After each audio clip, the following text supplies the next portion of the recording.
Yeah,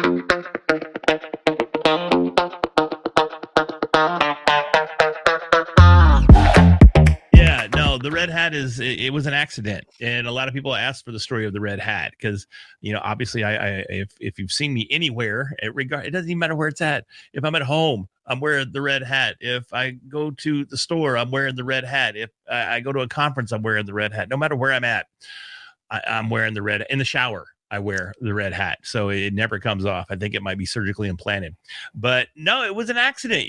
I was really, actually, ironically enough, I was giving a talk about personal podcast branding. How do you establish a personal podcast brand? And it was at an event called Podfest Origins. It was a small version of the larger Podfest conference, and it was in Tampa, Florida. And I went up and gave my talk.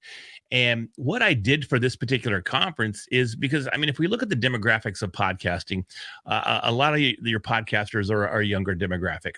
And well, I may have been born before most of these folks. So I was working hard to be able to relate to a younger audience. So I was wearing a hat that was branded with the Supreme logo. If you're not familiar with Supreme, it's what all those wacky kids were wearing a couple of years ago.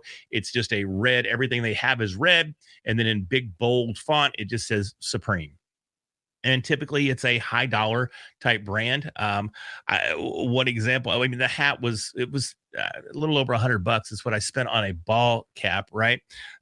So it was, Judging yeah, so much. yeah. So a little ridiculous in all honesty. But what I ended up doing was I was wearing that red hat. I came off stage, and a good friend of mine, Alex Sanfilippo, he's the founder and owner of Podmatch.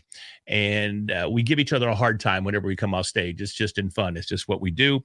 And I came down off stage. He gave me a hard time. And he goes, "Hey, man, but for real, why are you wearing that Supreme hat?"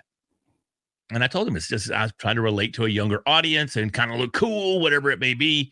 And he goes, "Man, I love what you're doing, and I love your the way you talk and the way you present yourself. But unless they're paying you, you probably shouldn't be fronting somebody else's merch. You should be wearing your branded merch." He goes, "But I love the red," because again, the Supreme hat was red. He goes, "But lose their logo and just make it yours." Because for those of you that have never met me, I'm a pretty big guy. I'm about 6'3", around 240. So I already stand out in a crowd, and I'm very loud too. That's part of my personal brand, is I'm very loud and boisterous. And Alex is like, "Dude, when you put that red hat on you, it's like a lighthouse. It's like a beacon in the night. People can find you in a crowd."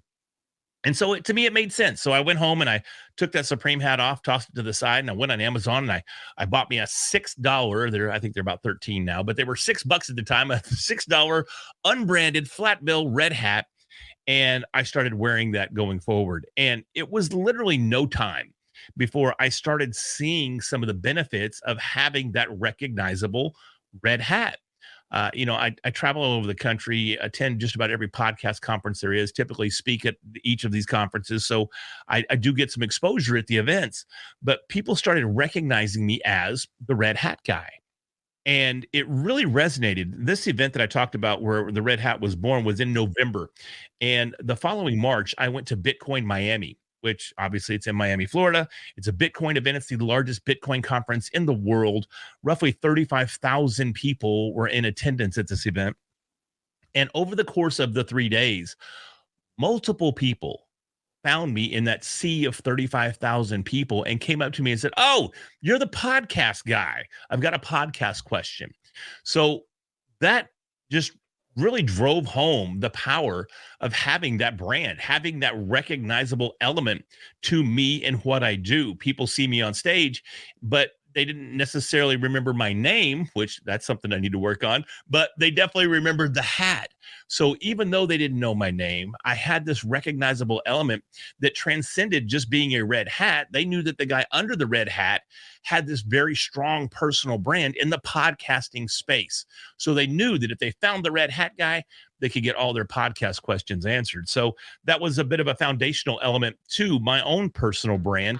And that's how the red hat was born.